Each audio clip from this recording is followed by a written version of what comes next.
Queridos profesores, muy buenas tardes a todos. Sí, para nosotros es un enorme privilegio que quizás por primera vez desde que se fundara la escuela estén aquí los profesores del Gimnasio Moderno y los profesores del Gimnasio Sabio Caldas, ¿no? Esta, por supuesto, es la primera vez de… Esta, por supuesto, es el primer encuentro de muchos. Los dos colegios son colegios hermanos y asimismo deben ser sus escuelas de profesores y de formación de profesores. Para nosotros es un enorme privilegio el invitado que tenemos el día de hoy. El doctor Carlos Gaviria me ha comentado cuando ha aceptado nuestra invitación que para él es un privilegio estar en este colegio, que es un referente del pensamiento liberal y de la democracia. El privilegio también es nuestro, doctor Gaviria. Quizás muchas gracias. No son muchas personas en este país los que son reconocidos por sus opositores o los que no lo comparten como una persona muy respetuosa de los argumentos, de una intachable vida académica y reconocido por sus partidarios como una persona independiente y crítica. Voy a leerles muy brevemente una biografía del doctor Gaviria y nuevamente muchas gracias. ¿El primer tomo o el segundo?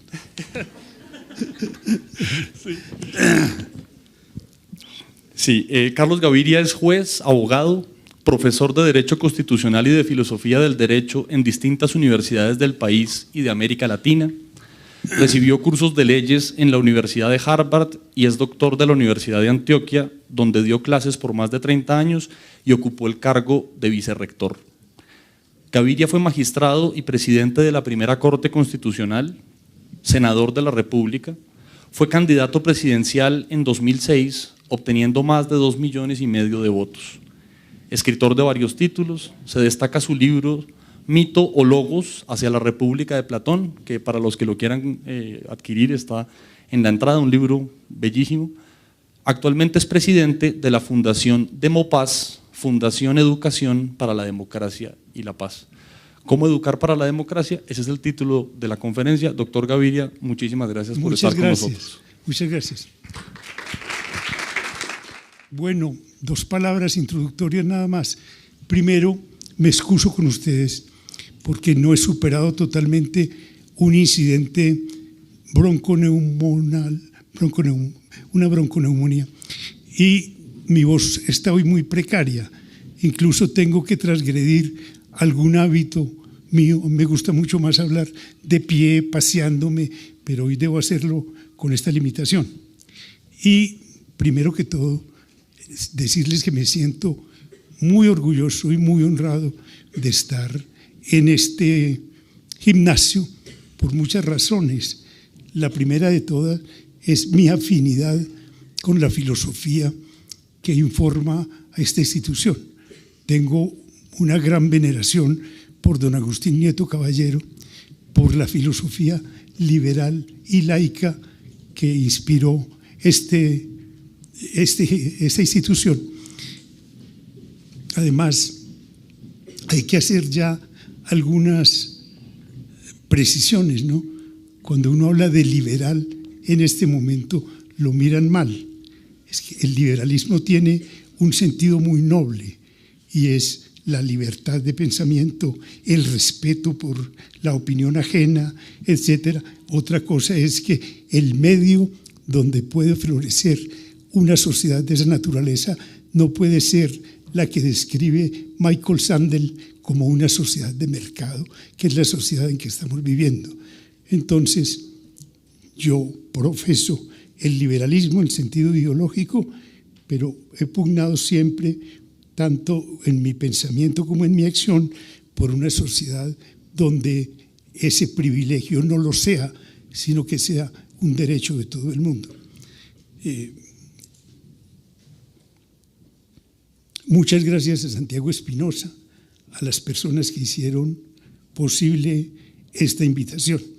Y vamos a reflexionar un poco sobre esto de la democracia. Lo primero que uno pregunta es esto: ¿por qué es importante educar en democracia? La democracia ha sido un poco santificada, sacralizada, y uno dice, ¿de dónde viene esto? Y que estamos como todos de acuerdo en que es buena la democracia y educar en democracia. Parto de una afirmación que hace don José Ortega y Gasset en un ensayito muy bello que está en El Espectador, en el libro de él que se llama El Espectador, y se llama Democracia Morbosa. Y empieza don José Ortega y Gasset descreyendo de la persona que dice yo soy ante todo demócrata. ¿Por qué descree don José Ortega de la persona que dice que ante todo es demócrata? Fíjense ustedes, es como si yo le preguntara a alguno de los circunstantes, por ejemplo, a mi amigo Federico Suárez, le preguntara, ¿tú qué eres? Y él me dijera, yo ante todo soy hincha de Millonarios.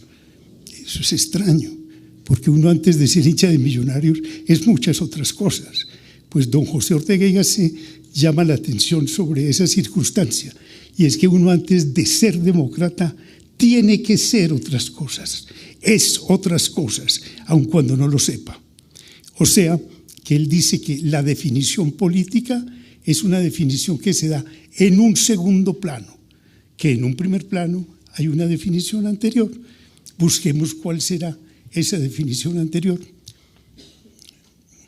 Jean-Paul Sartre, en un ensayito muy bello que se llama El existencialismo es un humanismo, dice lo siguiente: el hombre, y entiendo por hombre, hago la advertencia de una vez, el término en sentido antropológico, o sea, hombre y mujer, miembro del género humano, dice Sartre, el hombre es la criatura condenada a ser libre.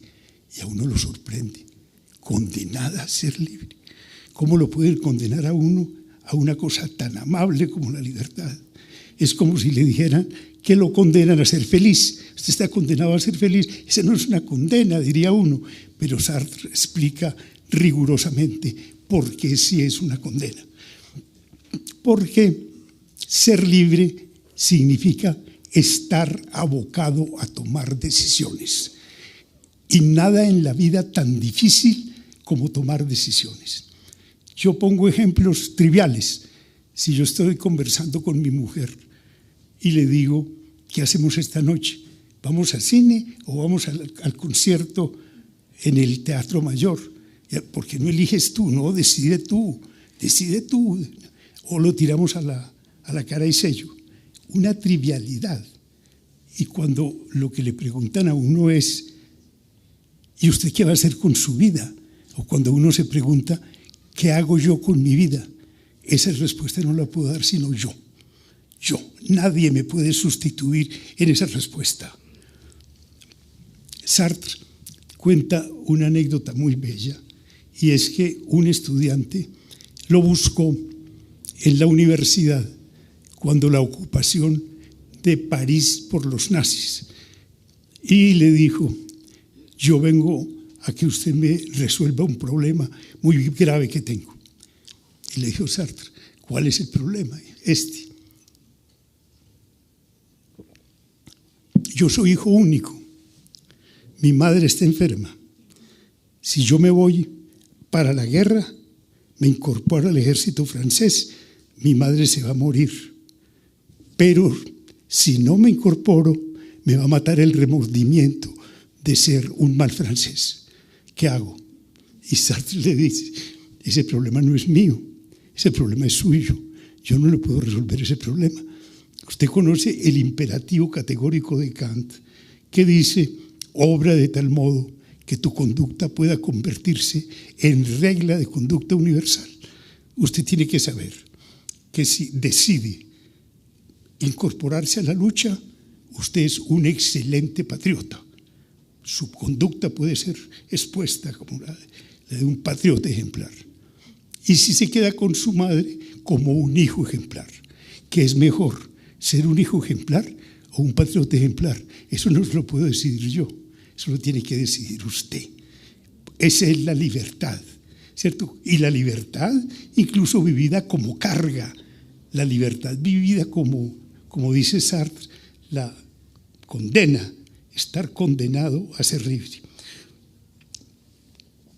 Pues bien, hay un texto que seguramente muchos de ustedes conocen, porque es un texto clásico de finales del siglo XV, que es la oración por la dignidad humana de Pico de la Mirandola. Pico de la Mirandola, ¿saben? Era un fraile. Dicen que reunió en su momento toda la sabiduría, toda la ciencia que se conocía, la tenía Pico de la Mirandola en su cabeza. Un erudito extraordinario y un hombre de un brillo. Murió a los 35 años, huyendo de ciudad en ciudad de la Inquisición. Y en esa bella oración, tan breve y tan hermosa, caracteriza a la criatura humana por esto: la criatura humana es la única capaz de avistar un destino y perseguirlo. Eso no lo puede hacer, pues, padre suyo, ni el mineral, ni el vegetal, ni los animales con quienes compartimos tantas cosas. Dice, la criatura humana tiene la posibilidad de subir al cielo y bajar al lodo, y todo eso hace parte de su dignidad. ¿De qué está hablando ya? Que la dignidad humana no es otra cosa que la autonomía. La autonomía, que está luego muy bien pensada y desarrollada especialmente en dos autores que no pueden ser leídos aparte. Siempre hay que leerlos, asociarlos el uno con el otro. Y son Rousseau y Kant. Rousseau da una respuesta a una pregunta que él mismo plantea, que es absolutamente brillante, atinada y además hermosa. Pregunta esto: ¿cómo hace uno para obedecer sin sentir rebajada su dignidad? Porque todos tenemos la experiencia de que cuando obedecemos sentimos un poco disminuida nuestra dignidad. Sálgase, y si la persona tiene que salir, se sale cabizbaja. ¿Por qué me tengo que salir? Haga esto, haga aquello. Y en la sociedad, y no podemos sino vivir en sociedad, eso lo señaló muy bien Aristóteles desde el comienzo, somos politikon, somos seres también, digamos, condenados a vivir con los demás. No estamos destinados a vivir solos, sino a vivir con los demás. Y cuando hay comunidad, hay siempre necesidad de obediencia, porque siempre hay un núcleo de poder que rige la comunidad. Y entonces la gran pregunta de Rousseau es esa: ¿cómo es posible obedecer y mantener la dignidad?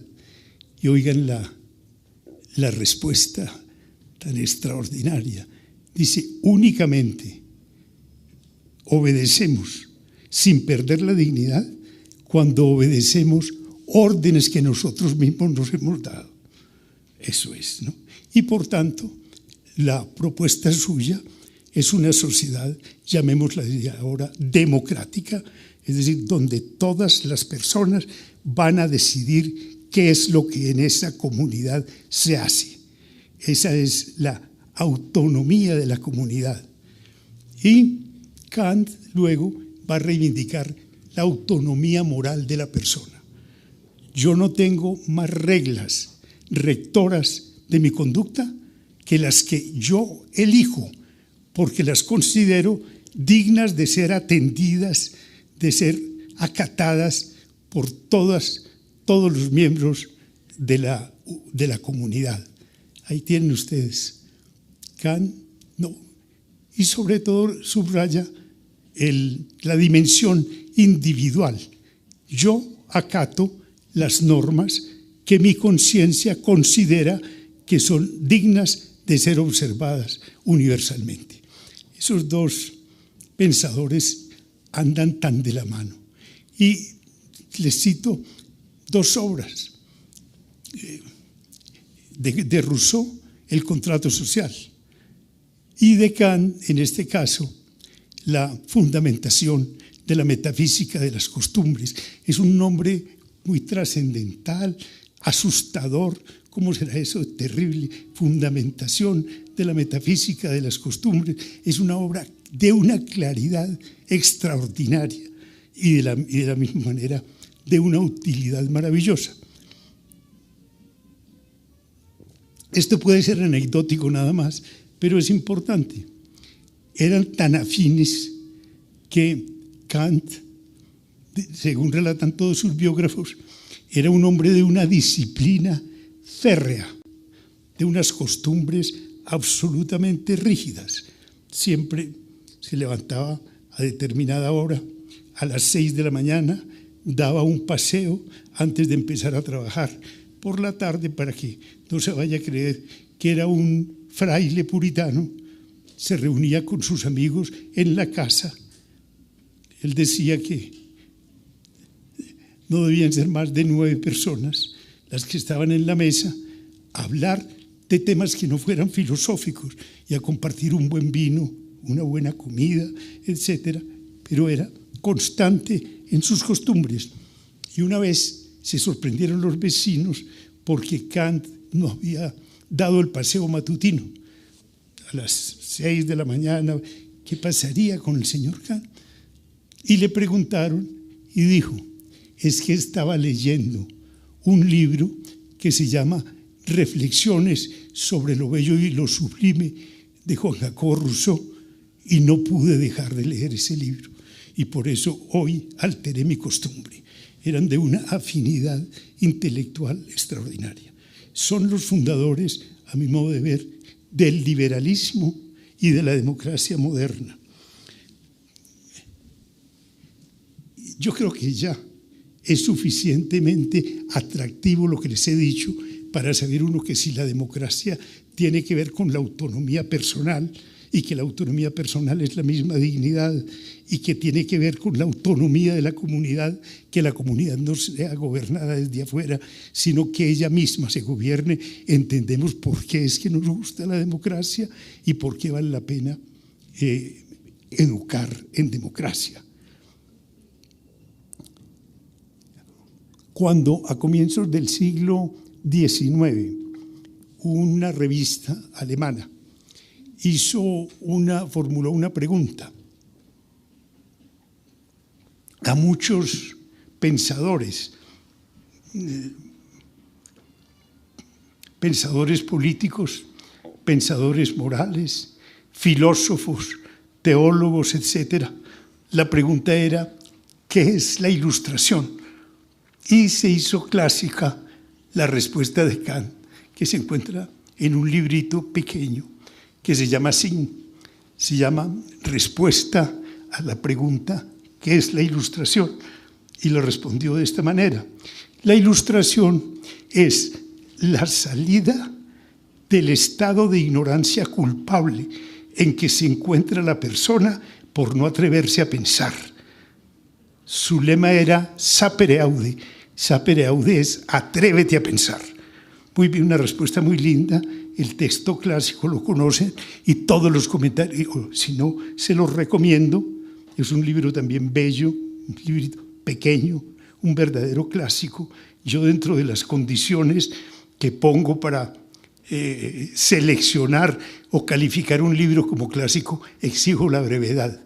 Un libro breve es maravilloso. Este también es un libro breve, como lo es el Contrato Social, un poco más extenso, pero también es un libro breve.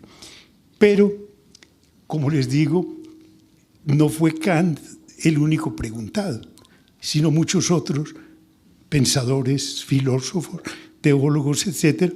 Y dentro de ellos, un filósofo radical alemán, Benjamin Erhard. Y Benjamin Erhard respondió esa pregunta, ¿qué es la Ilustración? De una manera tajante. La Ilustración es el primer derecho del pueblo en una democracia. ¡Qué bella respuesta! ¿Por qué? Porque si la democracia es el pueblo el que va a decidir, entonces el pueblo tiene que tener acceso a la ilustración. La ilustración en este caso es la educación. No es posible que haya democracia funcional a la demagogia. ¿Cuál es la democracia funcional a la demagogia? Aquella que se dirige a una masa amorfa, absolutamente amorfa, ambigua, que naturalmente para los demagogos es lo mejor, porque es completamente manipulable. Se encuentra en una situación de ignorancia, no sabe para dónde va, etc. En cambio, cuando uno es un verdadero demócrata y piensa que lo que hay es que construir la democracia, lo que tiene es que construir el sujeto de la democracia. Y el sujeto de la democracia es el pueblo. Y el pueblo no puede ser una masa amorfa, sino, como dice muy bien Adela Cortina, tiene que ser una comunidad pensante, consciente, convivente. Yo, a riesgo de producir molestias, pongo siempre un ejemplo de lo que es apelar a un sujeto democrático o manipular la opinión haciéndole pensar a quienes no están en condiciones de decidir cosas que se someten a su juicio, que sí están en condiciones y que la están decidiendo. Aquí es donde viene la parte que puede herir susceptibilidades, y por esa razón yo presento excusas, pero era el primer referendo que el doctor Álvaro Uribe propuso a la opinión nacional. Ese referendo tenía unas 22 preguntas, y las preguntas eran más o menos de este tenor. Yo estuve combatiendo ese referendo, tratando de hacer pedagogía en este sentido. Había una pregunta que decía, ¿usted prefiere que los cargos de representación en las corporaciones públicas se llenen mediante el sistema del cociente electoral o mediante la cifra repartidora o número de Hunt? Y decía, el número de Hunt se extrae de la suma de los números naturales divididos por los cargos a proveer. ¿Ustedes piensan que un campesino antioqueño o boyacense o santanderiano puede descifrar semejante enigma? Yo recuerdo algo patético, y es que una señora, incluso me grabé su nombre porque me impactó. Estaba yo en mi casa viendo los resultados del referendo esa noche, cuando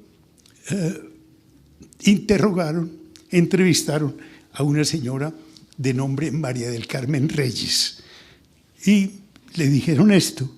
La gente estaba asombrada porque esa señora se demoró 48 minutos en el cubículo, y le dijeron, ¿por qué se demoró tanto?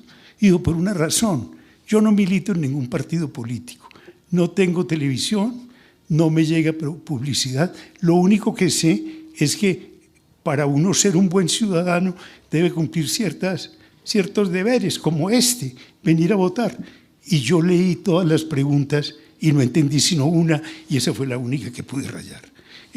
Yo publiqué una columnita que se llamaba María del Carmen Reyes, una buena ciudadana. Lo único que puede es eso, pero qué cosa tan reveladora. Es decir, cómo someten a consideración de la gente problemas que no están a su alcance. Y ustedes saben que en Italia se despenalizó el aborto, pero con preguntas tan pertinentes como estas.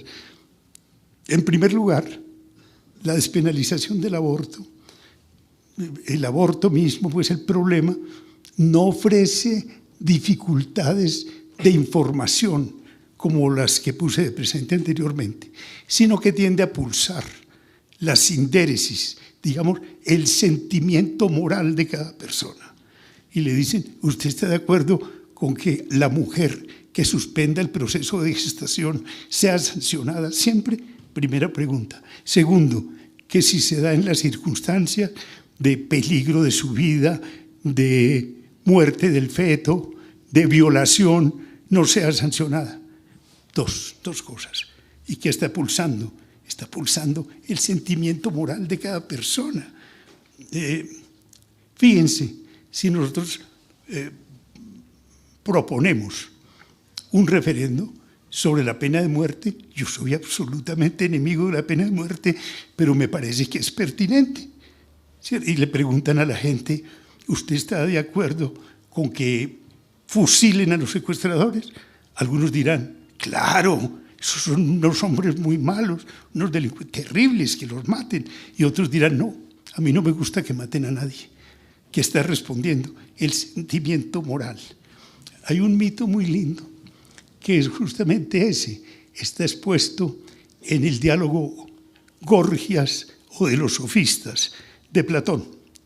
Y es que se plantea este problema.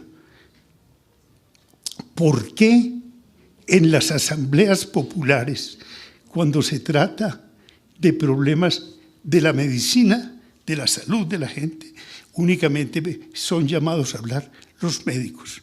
Si se trata de la construcción de caminos, los ingenieros. Si se trata de la construcción de casas o edificios, los arquitectos.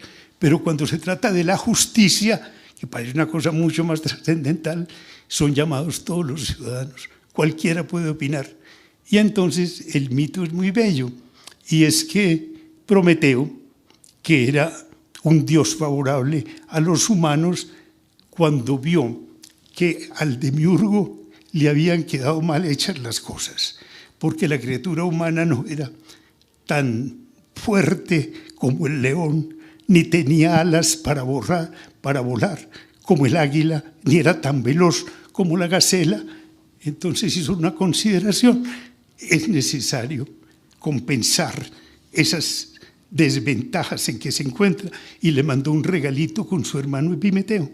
Y ese regalito es la sindéresis, la capacidad de discernir moralmente sobre problemas de esa naturaleza sin que se tenga mucha información. Fíjense ustedes qué lindo eso. Este diálogo transcurre en el siglo V a.C., el diálogo Gorgias o de los sofistas, Gorgias o de la retórica.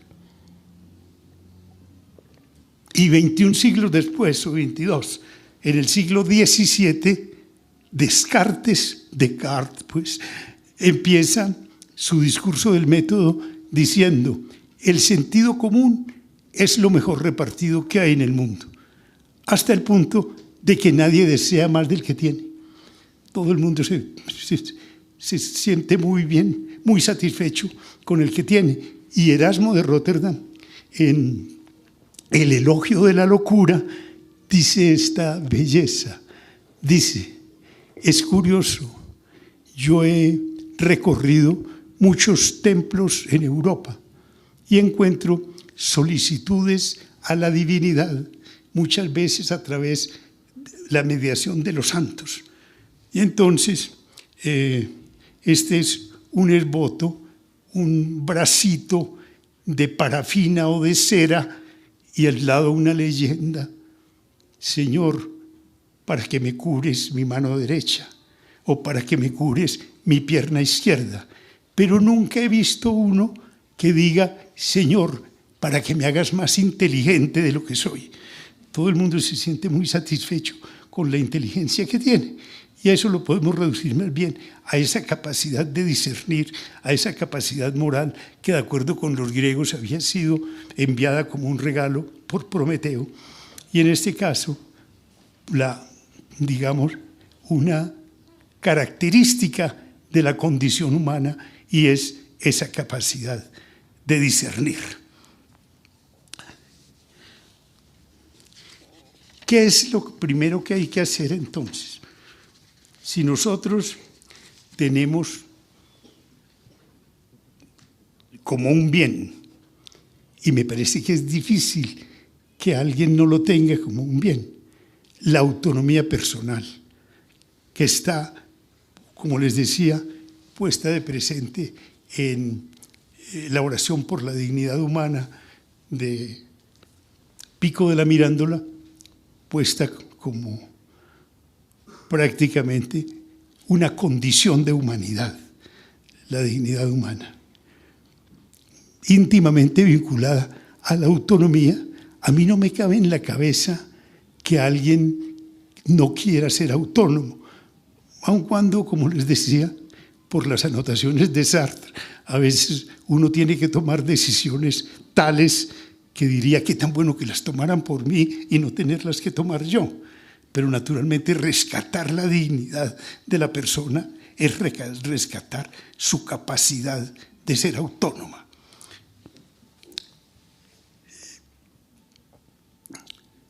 Empecé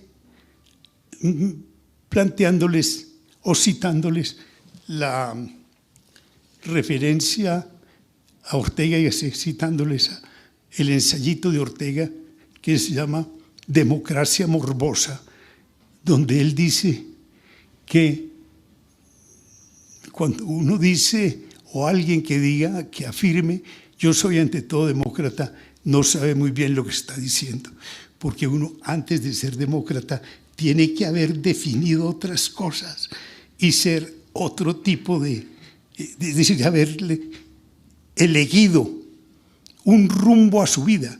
Eso es lo que se denomina dar sentido a la existencia. ¿Para qué estoy yo sobre la tierra? Y naturalmente el creyente puede decirlo. Yo lo sé, Dios me puso sobre la tierra para que luego volviera a Él.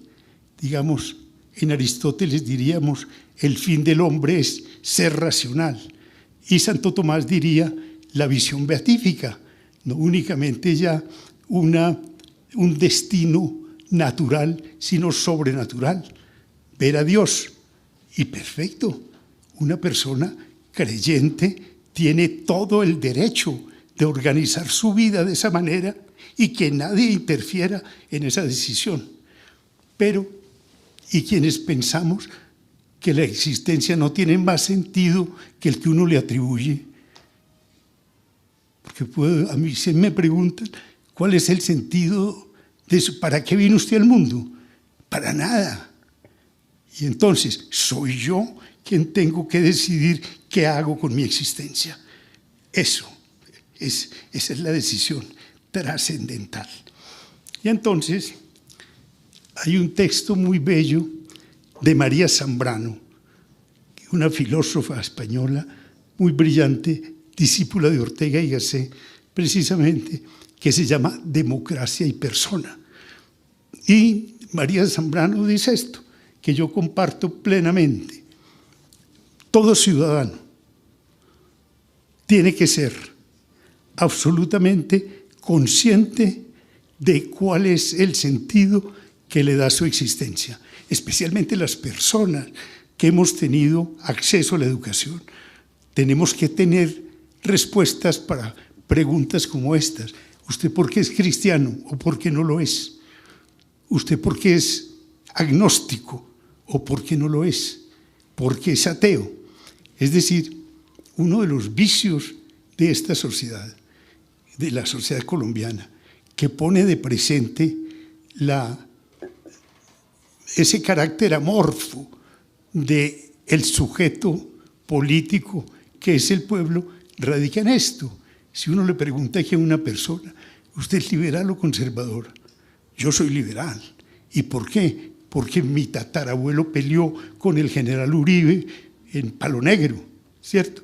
O el otro dirá, porque mi tatarabuelo estuvo con el general Pedronel Ospina combatiendo a Uribe. Y nada más. Recuerden la violencia tan terrible política entre nosotros, muy bien descrita por Eduardo Caballero Calderón en una novelita pionera extraordinaria que se llama El Cristo de espaldas, matándose los chulavitas contra los cachiporros, los unos rojos y los otros azules, sin saber por qué son rojos y por qué son azules, ¿no?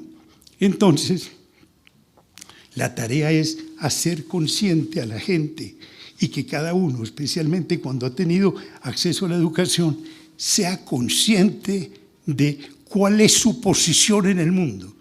¿Usted acepta la ética cristiana? La ética cristiana es bellísima. Incluso para aceptar uno una propuesta como la ética cristiana no tiene siquiera que ser creyente, de ninguna manera. O usted acepta la propuesta utilitarista de Stuart Mill y de James, en el sentido de que lo bueno es lo útil, ¿no? Usted tiene que saber dónde está.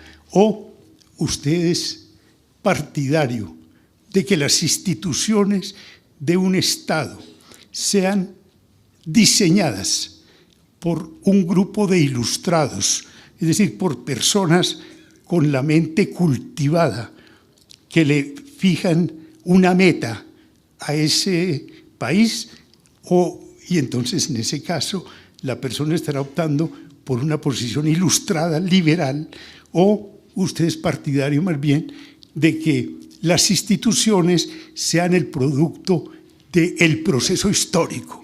El proceso histórico es ciego, es subterráneo, etcétera, pero es el que va determinando, de acuerdo con esta perspectiva filosófica, cuáles son las instituciones que un pueblo puede tener. Eso lo debe tener, ¿no?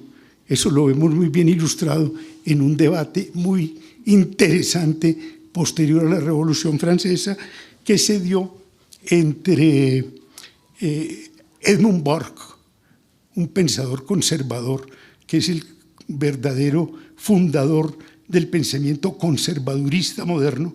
El texto se llama Reflexiones sobre la Revolución en Francia, donde critica acerbamente la tesis ilustrada de la razón. ¿Cómo así que un grupo de ilustrados se atribuyen a sí mismo el derecho de decir qué es lo que en un pueblo puede hacerse? Y a eso le respondió Thomas Paine en defensa de los derechos humanos y cómo el ejercicio de la razón era el que alumbraba el conocimiento para saber cuál era el mejor destino para un pueblo. Pero ahí tienen ustedes. Yo, desde luego, estoy con la tesis ilustrada, pero no desconceptúo ni mucho menos la tesis conservadurista. Es una tesis muy bien arguida, muy bien expuesta, etcétera. Entonces, yo pienso que una persona que se diga conservadora debe tener presente un ideólogo como Edmund Burke, ¿no? Pero ahí tienen ustedes. O si a una persona le dicen, usted, ¿cuál es su actitud política? Yo soy socialista. ¿Y por qué es socialista?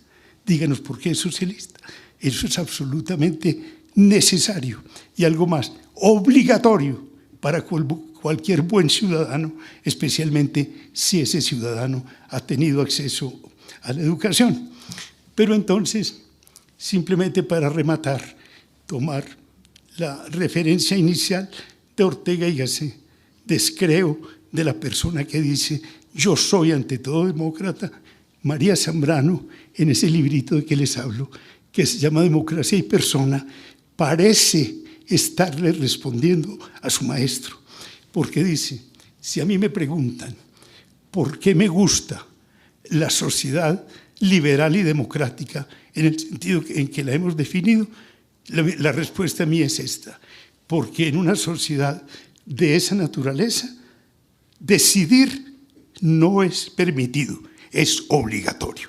Muchas gracias. Gracias, doctor Gaviria. Por supuesto, se abre la sesión de preguntas. Yo quiero hacer una pregunta que no está, bueno, o sea, sí está relacionada al tema de educar por la democracia, pero es un poco más relacionado a cómo ha funcionado la democracia en Colombia desde sus inicios. Según tengo yo entendido, de todo el continente, pues de toda Latinoamérica, somos la democracia más antigua. El sentido común le diría a uno que siendo una democracia que ha estado en pie desde más o menos un siglo, tendríamos una democracia un poco más desarrollada que la de otros países que tuvieron dictaduras muy fuertes, como las de Uruguay, Paraguay, Brasil, Argentina. los cuales en este momento tienen una democracia posiblemente más desarrollada que la nuestra. Entonces yo quiero saber qué opinaría usted con respecto a eso. Muy bien. Mira, de lo que yo he dicho, se podría sacar en limpio si alguien me dijera, bueno, ¿cuál fue su mensaje? ¿Por qué es importante educar para la democracia? Pinto, por una parte, ¿quién es la persona autónoma? Que es naturalmente el miembro natural de una sociedad democrática. ¿Y cuál es el sujeto de la democracia? El pueblo. Pero no el pueblo entendido como una masa amorfa que no sabe lo que está haciendo, que no sabe siquiera convivir, sino, como diría Adela Cortina, el reto es construir el sujeto del pueblo, el sujeto de la democracia, que es el pueblo. ¿Construirlo cómo? No como una masa, no como una masa ambigua, amorfa, sino como una comunidad convivente y dialogante. Y para convivir de esa manera y para dialogar es necesario tener ilustración. Y la ilustración no es, como les decía ahora, una educación especializada. Yo, por ejemplo, siempre he pensado lo siguiente, que la tarea de la universidad entre nosotros no es la de formar profesionales. Muy bueno que la universidad forme profesionales, pero eso lo pueden hacer incluso otras instituciones técnicas, tecnológicas, etc. La tarea de la universidad es formar buenos ciudadanos, es decir, es formar personas para la convivencia. Y formar personas para la convivencia es educar en la democracia. Fíjense lo que les decía, me di incluso la libertad de hablar, de criticar una propuesta del doctor Uribe, a sabiendas de que yo sé que aquí hay muchas personas que pueden ser partidarios del doctor Uribe, pero eso no importa. ¿Por qué? Porque cada uno de estos temas debe ser objeto de diálogo, de reflexión. Nosotros en Colombia no sabemos tener contradictores sino enemigos. El que no está conmigo es mi enemigo. Eso es filosofía fascista, ¿cierto? Y por tanto la filosofía democrática es otra cosa, es educar para la convivencia.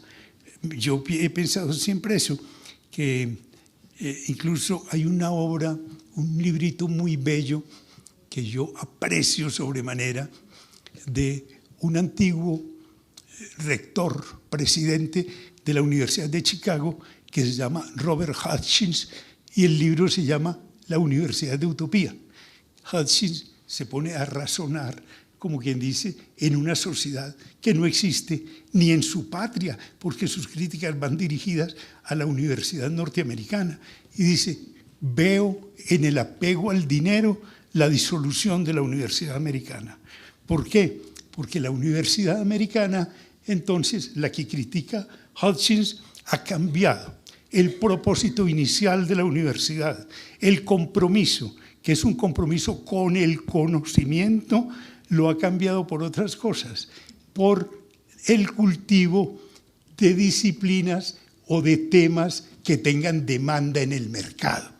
Entonces, la universidad dispone sus programas, dispone sus currícula de tal manera que le pueda atender la demanda de mercado, así se olvide completamente de su fin inicial, el propósito inicial, que es el conocimiento.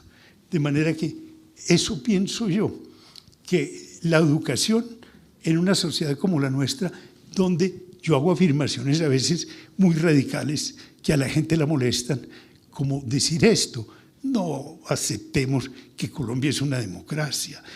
Colombia es una sociedad que tiene vocación democrática en el sentido de que además la comuniquemos, la contagiemos a través de la educación. Pero esta no es una democracia. ¿Por qué? Por lo que les decía, estará ahora el pueblo colombiano en condiciones de resolver conscientemente qué es lo que tiene que hacer el pueblo en una democracia, decidir. Y si no sabes sobre qué decidir, cómo se le atribuye una decisión y se legitima una decisión apelando a las urnas. Es decir, hay que ser realista. Cuando yo digo esta no es una democracia, no estoy execrando la sociedad colombiana, sino que estoy situándola de acuerdo con mi percepción donde debe estar. Es una democracia por construir, es una democracia germinal. Y para construir esa democracia, el primer ingrediente es la educación. No hay una como contradicción de principio en la idea de educar para democracia, es decir, una comunidad, el aula es como un súper ejemplo de una comunidad no democrática, ¿o no? Hay alguien que yo enseño y usted aprende. Yo soy la autoridad, usted aprende lo que yo diga. Los estudiantes quieren aprender, pero no exactamente lo que uno les quiere enseñar. La gente quiere aprender fútbol o jugar con los aparatos electrónicos y no exactamente aprender geometría. Pero es geometría lo que tienen que aprender y lo tienen que aprender porque el profesor lo dice. Si usted me pregunta cuál es su personaje histórico, una de las cosas que yo puedo responder sin vacilación, porque yo ante todo soy una persona llena de dudas, de perplejidades, que no quiere simular que tengo las respuestas a la mano, etcétera, es Sócrates. Mi personaje es Sócrates. Sócrates es, de una parte, el primer gran educador. ¿Qué hace Sócrates? Dialoga con sus interlocutores. Él decía que no tenía discípulos siquiera. Y sin embargo, esa tarea que está haciendo Sócrates es una tarea altamente política.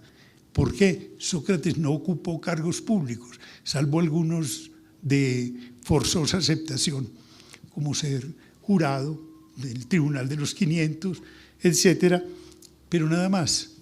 Y sin embargo, fue la persona que más política hizo y que más educó. El problema es este. La democracia, ¿cómo hay que entender la democracia en la educación? Yo no creo que la democracia en la educación consista en que se les pregunte a los estudiantes, por ejemplo, ¿ustedes quieren saber de física atómica o quieren saber de patinaje? De patinaje, entonces esto es democracia. A mí me parece que eso es absolutamente equivocado. Lo que ocurre es que al estudiante no hay que decirle, tiene que aprender física y el patinaje no sirve para nada, sino que allá hay que llegar a esa conclusión mediante un diálogo con él. Sócrates siempre decía, lo que hay que hacer con el otro es la educación mayéutica o dialéctica, es punzarle, como quien dice, los centros nerviosos esenciales para hacerle entender o para que él entienda qué es lo más importante. Todos esos diálogos que él tiene, por ejemplo, sobre la valentía, sobre la sabiduría, los diálogos socráticos menores, que son los que a mí más me encantan y más me seducen, donde Sócrates pregunta por la esencia de una virtud y el diálogo no termina en una respuesta definitiva, sino que termina en un interrogante. Le pregunta, por ejemplo, a un estratega ateniense, ¿tú eres valiente? Yo soy valiente. ¿Y sabes en qué consiste el valor? Sé en qué consiste el valor. Y Sócrates empieza a interrogarlo y entonces el otro pone en evidencia que no sabe qué es el valor. Pero Sócrates le ha pulsado tanto esos centros nerviosos que el diálogo termina prácticamente de una manera desilusionante. Termina en una gran pregunta. Dice Sócrates, lo que veo es que tú no sabes en qué consiste la valentía. Yo tampoco. Necesitamos un maestro, ¿cierto? Es decir, pone de presente cuál es el camino para la educación. A mí me parece absurdo que se conciba la democracia en la educación como que los estudiantes decidan si van a aprender matemáticas o van a aprender fútbol, si se van a leer la biografía de Pelé o van a aprenderse el postulado de Euclides, etcétera, pero hacia allá hay que llevarlos no mediante imposiciones, sino mediante el discurso racional. Una de las cosas buenas de la democracia es que está guiada por discursos de ese orden. Les decía, el populismo, la demagogia, que es una desvirtuación de la democracia, es ni más ni menos que una simulación. Hacerle creer a la gente que está decidiendo sobre cosas que no entiende y por tanto que no está a su alcance decidir. No sé si le digo algo. Sí, bueno, pues me alegro. Yo tengo la siguiente inquietud.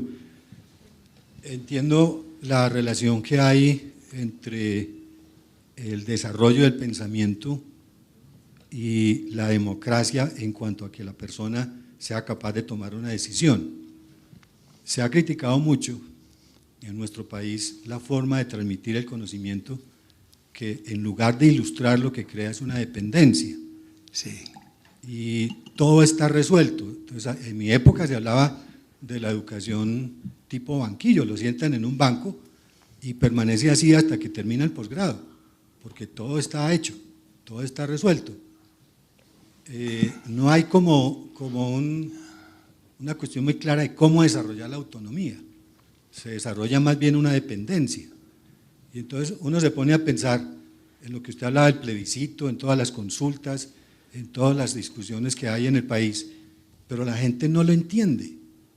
Entonces, mi inquietud es si el sistema educativo realmente sirve o será necesario abrir un debate en la forma como estamos educando, la forma como estamos transmitiendo el conocimiento, porque eso influye en la democracia. Sin duda, claro. Mire, si yo he dicho que la educación es fundamental para la democracia y que no tenemos que razonar demasiado para llegar a la conclusión de que una sociedad democrática es atractiva, que hay razones para que nos guste una sociedad democrática, lo que tenemos es que preguntarnos esto. La educación, su pregunta es absolutamente pertinente y fascinante. La educación para la autonomía no puede ser heteronómica, es decir, lo que hay es que justamente persuadir a la persona de cuáles son las calidades que tiene como tal Pico de la Mirándula, el único ser capaz de trazarse un destino y perseguir ese destino es la persona humana, ¿cierto? Convencerla de eso y que lo importante no es que él esté de acuerdo con el maestro. Usted tiene toda la razón en el sentido de que así nos educa para la democracia, porque esta es una educación heteronómica, donde el maestro siempre tiene razón, las opiniones del maestro son las que prevalecen. Yo fui buen estudiante, les cuento, pero lo deploro, porque fui buen estudiante de Derecho dentro de un sistema absurdo, donde si yo no estaba de acuerdo con las tesis del profesor de penal, me rajaban. Si yo tenía una tesis distinta, entonces yo como alumno sumiso, que eso es ser un mal alumno, llegaba y repetía lo que el profesor quería que yo le repitiera. Eso no es educar. La educación heteronómica no es una educación. De manera que lo que usted señala es absolutamente cierto. Es decir, ese es un debate que nosotros no hemos llevado a término hasta sus últimas consecuencias. Aquí hemos hablado mucho en la Escuela de Maestros de la educación para la incertidumbre, poco pensando en la educación del siglo XXI y de todo lo que has planteado de educar para la democracia. ¿Qué papel jugarían allí en una sociedad tan competitiva como en la que estamos, brutal, deshumanizante, donde la competencia es sacar a codo al compañero? ¿Qué papel juegan las humanidades, las artes, la literatura, la historia? Magnífica pregunta. Y es esta. Yo creo que tú la tienes ya la respuesta, pero quieres posiblemente que yo razone un poquito más en ese sentido. Es lo esencial. Por ejemplo, cuando yo decía ahora que temía mucho que en una sociedad que, como subraya Michael Sandel, no simplemente vive bajo un modelo económico de mercado, sino que es una sociedad de mercado. Entonces, las cosas se desvirtúan de tal naturaleza que la universidad empieza a pensar sus programas en función de esto. Somos signatarios de varios tratados de libre comercio. ¿Qué es lo que necesitamos? Buenos administradores, buenos economistas, buenos ingenieros. Y pregunta uno, ¿y se necesitarán filósofos? ¿Para qué filósofos? ¿Y si se necesitarán lingüistas? ¿Para qué lingüistas? Ese es el temor mío, ¿no? Entonces las universidades van plegando sus propósitos, sus programas, sus instrumentos a ese tipo de sociedad. Hoy pensaba, y a propósito de esta situación tan vergonzosa que vive la justicia, en que este mismo señor Robert Hutchins, que habla de la Universidad de Utopía, tiene un bello capítulo porque él era abogado, que es la Escuela de Derecho de la Universidad, donde él lo que sostiene es lo siguiente: las facultades de Derecho enseñan a hacer memoriales, eso se lo pueden enseñar en cualquier instituto técnico, a hacer buenos testamentos, ¿no? El compromiso de las facultades de Derecho es humanístico y por tanto sería ¿para qué el derecho? ¿Por qué hay derecho en la sociedad? ¿Qué función cumple el derecho? ¿Cierto? Problemas históricos, sociológicos, etcétera. Y por cierto, y esto es lo que viene más a propósito de esta vergüenza que estamos viviendo de magistrados que obran es en función de intereses particulares y de sus propios intereses y no de la justicia, de abogados que dicen que sí que cobran 4.000 millones de pesos y que eso que tiene, que eso está muy bien, que Robert Hutchins dice que alguna vez lo visitó, él era profesor de Yale, abogado, como les digo, pero ¿con qué concepción del derecho?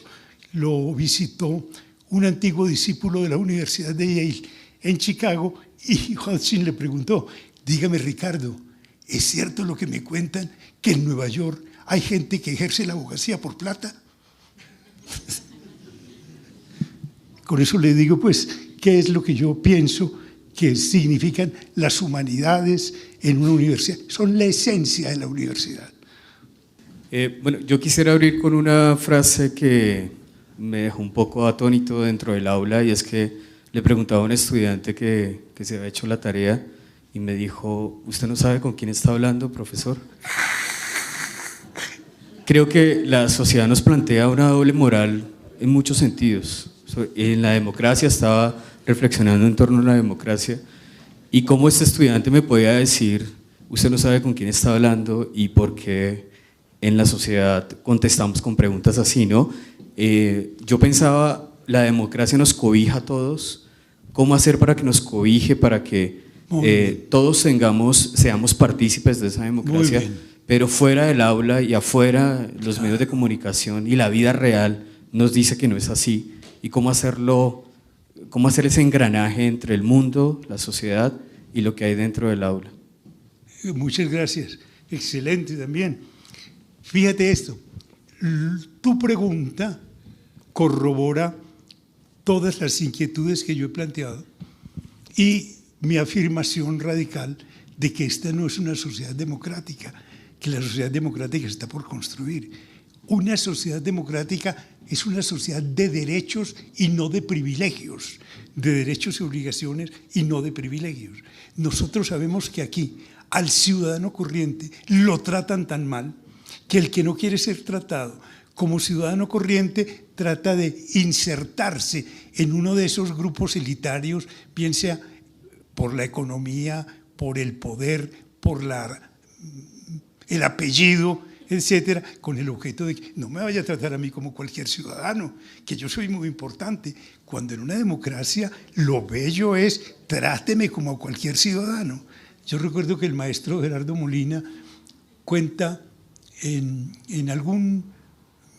alguna entrevista que le hizo el poeta Arturo Camacho Ramírez para la emisora HJCK. ¿Cómo es que llamaba la emisora? una emisora para la inmensa minoría, la de Álvaro Castaño y Gloria Valencia. El poeta Arturo Camacho hizo unas entrevistas maravillosas y una de las mejores es la del maestro Gerardo Molina. Y él decía que se había sorprendido de que una vez asistió a un espectáculo de teatro en Londres y de pronto sintió que había como un movimiento y se miraba hacia determinado sitio. Dice, ¿qué es lo que pasa allá? No, es que acaba de entrar el primer ministro Winston Churchill, como un ciudadano común y corriente, casi imperceptible. La gente lo conocía y sabía qué rol estaba jugando en la sociedad, pero sin que se notara absolutamente que era un privilegiado, era una persona común y corriente. Es decir, todo eso va en el orden de lo que yo te digo. Nosotros, con esa mentalidad de casta privilegiada, no podemos decir que somos una democracia. Justamente hace parte de la educación para la democracia a saber que una persona se asume como ciudadano y que ya eso es motivo de orgullo, ¿cierto? Pero que debe tener la expectativa de ser tratado de una manera adecuada. Es decir, que de invocar yo mi calidad de ciudadano no se siga un maltrato, sino al revés. Cuando nosotros estamos buscando eso, pertenecer a un grupo privilegiado, es porque estamos corroborando que esta es una sociedad de privilegios y que lo que aspira la gente es a vivir en uno, insertarse en uno de esos grupos privilegiados. Ni siquiera sé cómo empezar la pregunta, porque tengo un montón de cosas en mi cabeza en este momento, pero nosotros en el gimnasio moderno queremos que nuestros muchachos sean felices. Esa es una de nuestras premisas, ¿cierto?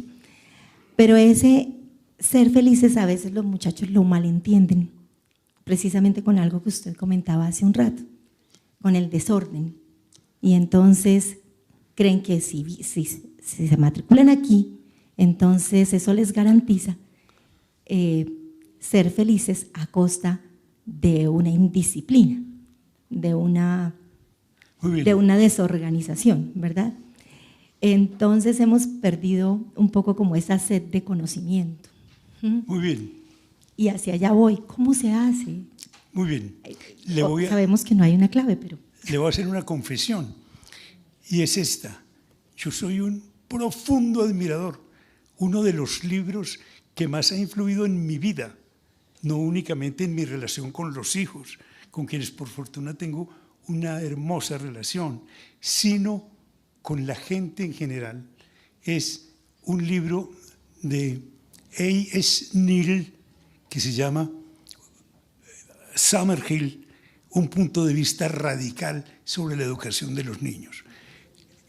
Es la educación en libertad en la que nosotros no creemos, y yo sí creo en la educación en libertad. En Summerhill llegaban muchachos de casas donde lo que prevalecía era el autoritarismo y se encontraban con que todo lo que estaba prohibido en su casa se podía hacer en Summerhill. Por ejemplo, no se podía hablar un lenguaje ordinario. En Summerhill se podía hablar un lenguaje ordinario.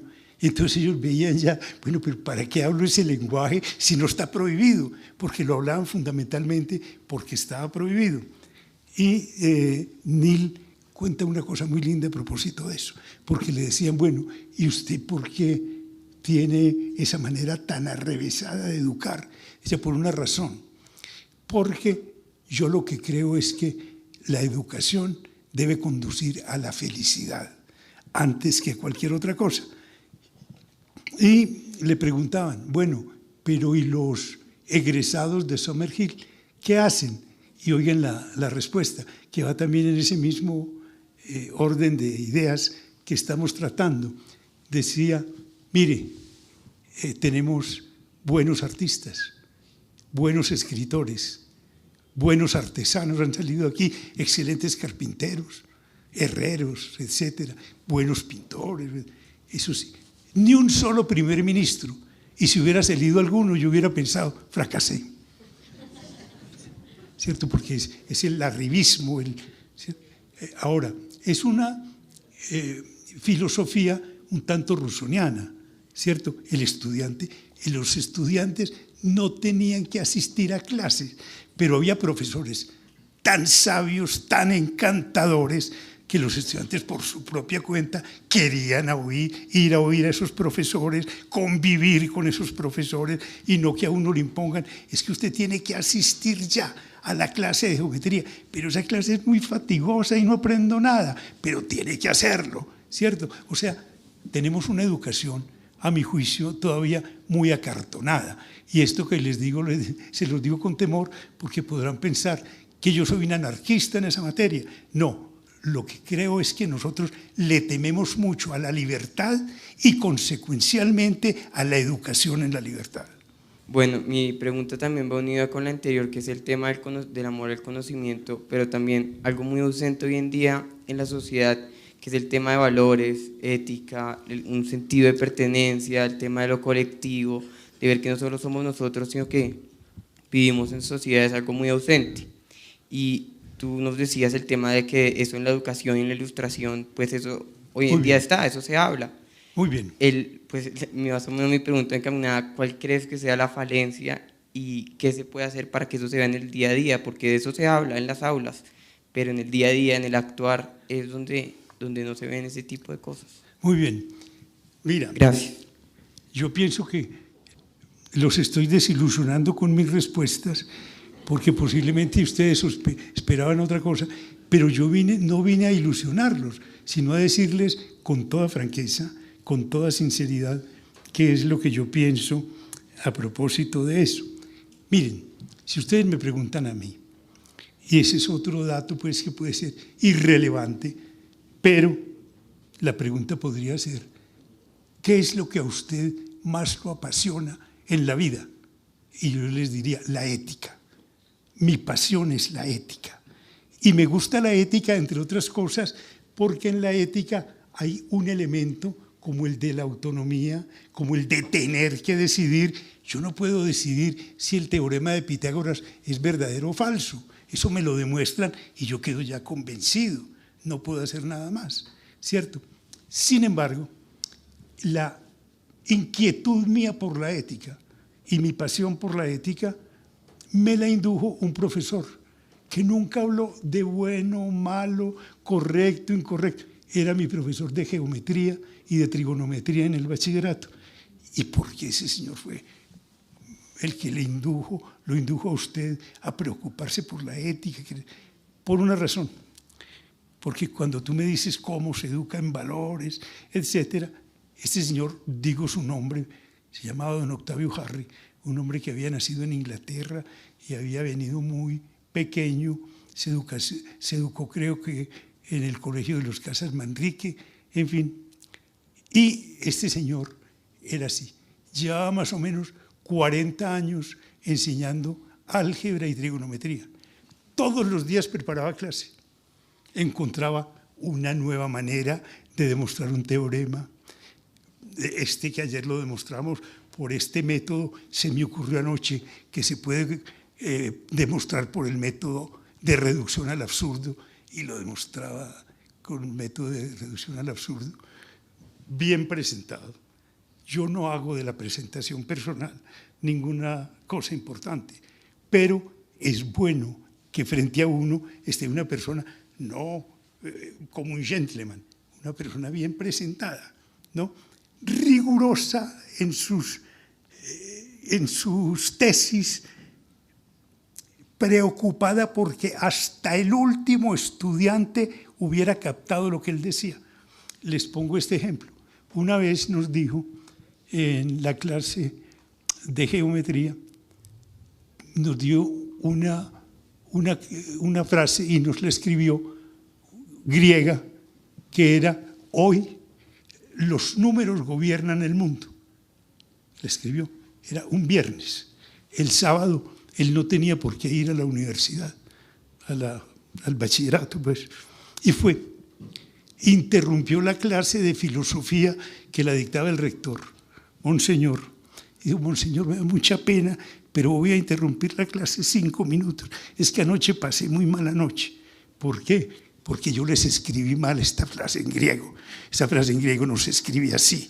Esa frase en griego se escribe de esta manera. ¡Qué responsabilidad, por favor! Quedar preocupado con eso, ir al otro día solamente a corregir un error que había cometido en la clase anterior. Había 2 hijos de él que eran condiscípulos nuestros. Y naturalmente uno diría, pues estos muchachos, ¿para qué van a estudiar los exámenes si deben saber cuáles son los temas que don Octavio pone?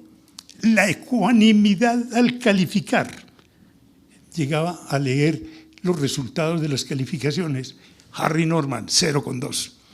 Harry Gabriel, 0,5. Es decir, de una impecable. Entonces a uno le provocaba imitar a ese señor. Eso tiene mucho que ver con lo que dice Ludwig Wittgenstein acerca de la ética, que Wittgenstein dice, la ética no se dice, la ética se muestra. Desconfíe usted de todas estas personas que están moralizando todos los días, ¿cierto? Tienen algún problemita de esa naturaleza. En cambio, la persona que simplemente muestra su conducta, la muestra abiertamente, ¿cierto? Esa persona nos está seduciendo, nos está encantando, nos está invitando a que la imitemos, ¿cierto? Con eso quiero decir que yo descreo profundamente, especialmente de las clases de ética profesional. Nosotros hemos tenido casi este tic. Hay de pronto una serie de conductas bochornosas, terribles, de los abogados, de los médicos, de los profesionales, y tengo la experiencia. En mi universidad muchas veces decía, es que ética no tiene sino 2 créditos, subámoslos a 4, y piensan que esa es la solución, ¿no? Cuando la solución está en la conducta de los profesores, en la conducta de quienes constituyen el instituto. Eso es lo esencial, que haya en el instituto gente a quien uno quiere imitar, ¿cierto? Y que para eso esas personas, sin proponérselo, son las que están moralizando y están induciendo en valores. Eso dice Wittgenstein, la ética no se dice, la ética se muestra. Educar para la democracia, y tú nos decías que la democracia conlleva a la autonomía. Según los expertos, la supone. Correcto. Exacto. Y según los expertos, la autonomía se consigue en los últimos estadios de desarrollo humano. Mi pregunta es la siguiente: para ti, ¿cuál sería el papel fundamental del maestro en estas edades de nuestros estudiantes para desarrollar en estos chicos esa autonomía tan necesaria? Muy bien, muchas gracias. Mira, otra de las preguntas que yo puedo responder, posiblemente equivocadamente, pero sin vacilación, no me cabe duda, que la función del maestro no es transmitir conocimiento, sino transmitir pasión por el conocimiento. Fíjate, yo nunca había pensado, ni siquiera a esa altura, estamos 4º bachillerato, 5º bachillerato, estudiando álgebra, trigonometría, geometría. Yo tenía claro que yo me iba a dedicar a las humanidades, o incluso algún momento pensé que me iba a dedicar a la medicina. Este señor me hizo apasionar por la matemática. ¿Por qué? Por la manera como la enseñaba. ¿Cierto? Qué bueno tener tanta claridad en una materia, por ejemplo, como la ciencia del triángulo, como la que tiene este señor. Yo me apasioné por la matemática, ¿cierto? ¿Por qué?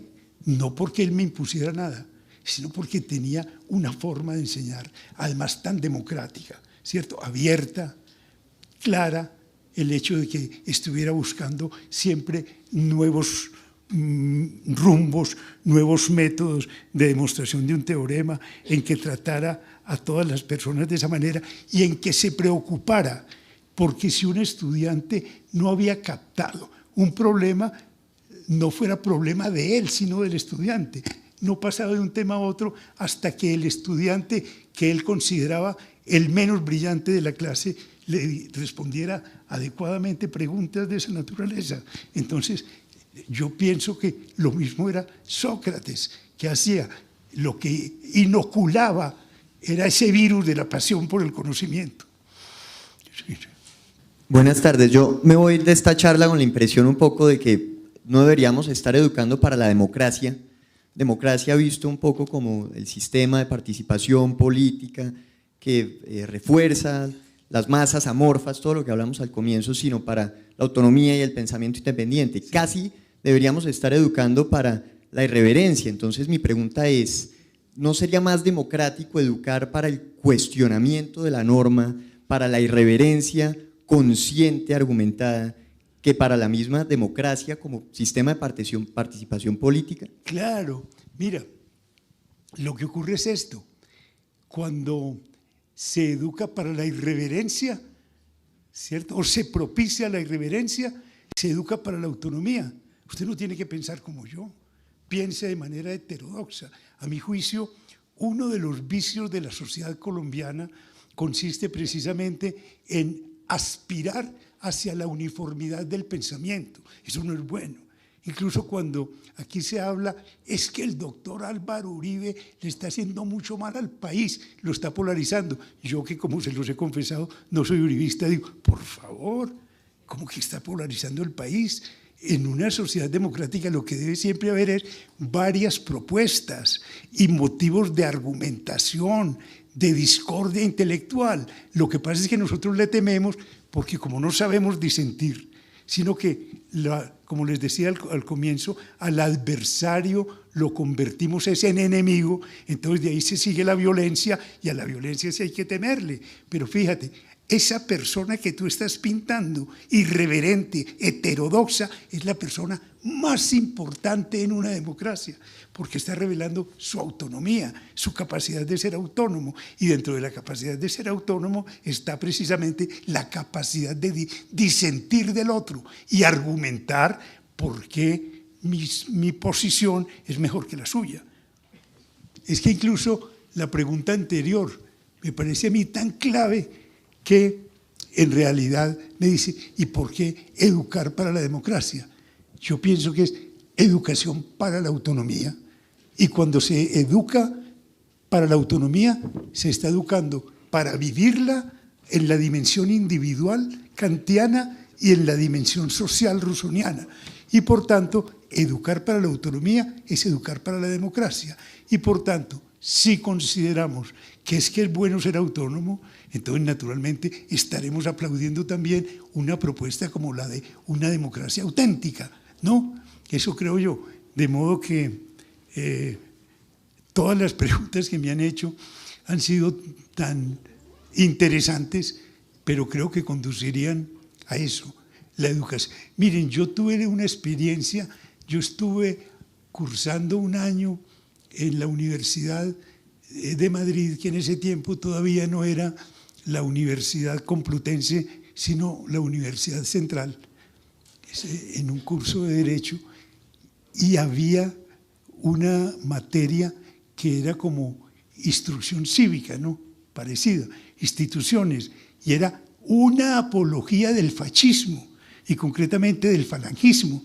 Entonces había que aprender esa cartilla, y yo decía, cuando regresaba al país, me dijeron, qué tan bueno tener una cartilla para la democracia. Estaríamos negando totalmente lo que es la educación para la democracia. La democracia, una vez más también lo vinculo con Wittgenstein, se muestra a sí misma tan atractiva cuando es auténtica, que las personas deciden autónomamente, tanto a nivel individual como a nivel social, que yo creo que de por sí constituye ese acicate para tener una sociedad como la que nosotros todavía estamos muy lejos de tener. Estábamos hablando de educar para la convivencia. Desde que voy a cumplir 6 años en Colombia, y una de las primeras cosas en las que me di cuenta es que, si bien es cierto, es uno de los países con una democracia más fuerte, o en términos de qué tan larga ha sido, me he dado cuenta también en estos 6 años que realmente no es una democracia, porque tenemos una sociedad llena de privilegios. Muy bien. Ahora, yo vengo de un país en donde sí hay mucha gente privilegiada, pero también somos una sociedad plural que ahora, bueno, estamos dejando de ser. Eso es harina de otro costal.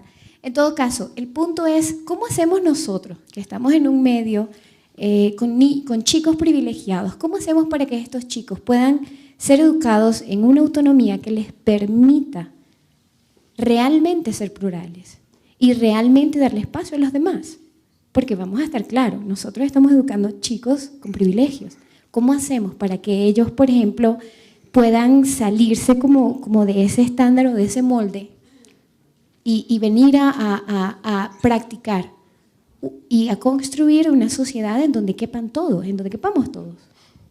Muy bien.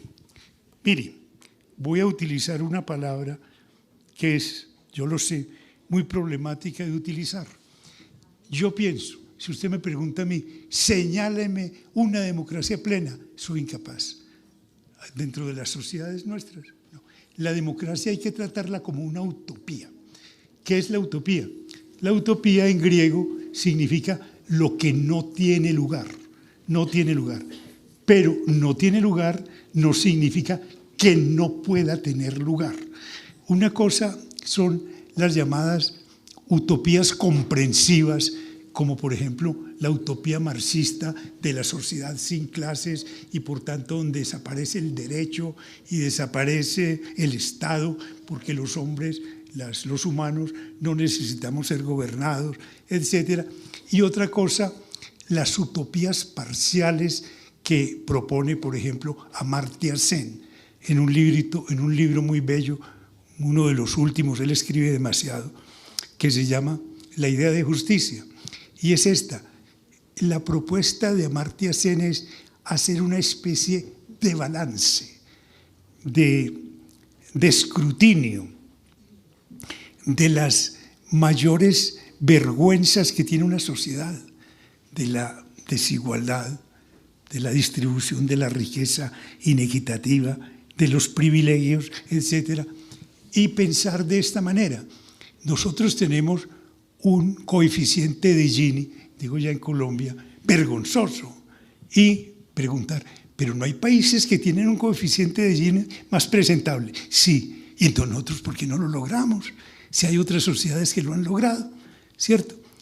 Nosotros no tenemos demasiado aprecio por los privilegios. Sí, pero hay sociedades donde los privilegios no son tan apreciados.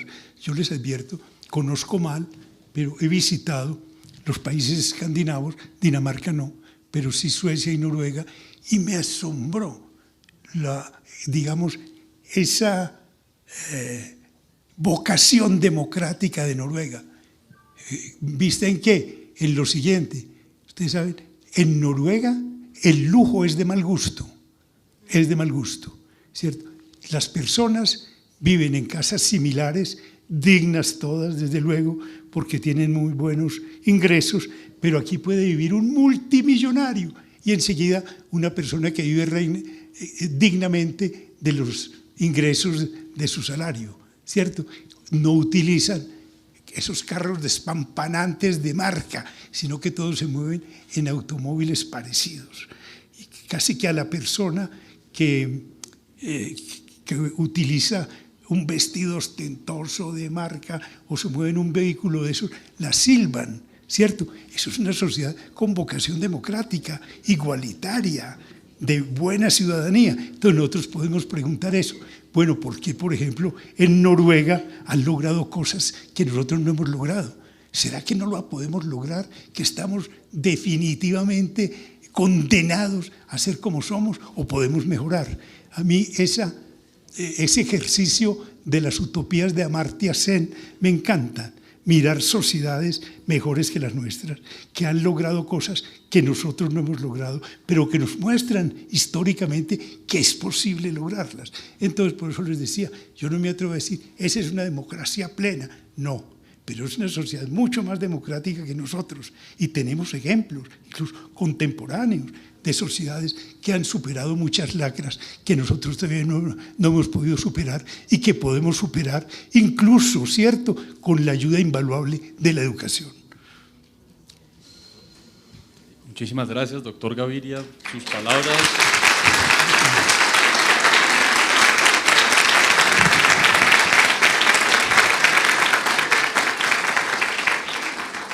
Doctor Gaviria, sus palabras, las intervenciones del público, las preguntas. No, muchísimas gracias. Realmente justamente por eso. Para mí, lo que les dije, Era un privilegio, no solo un honor, sino un privilegio venir a un instituto con el que tengo tantas afinidades ideológicas, éticas, etcétera, y sobre todo a lo que más me gusta. Yo toda la vida lo que he sido fundamentalmente es un maestro, y lo que más me gusta es el diálogo con las personas con las que puedo dialogar. Muchas gracias a ustedes. Gracias, doctor Javier.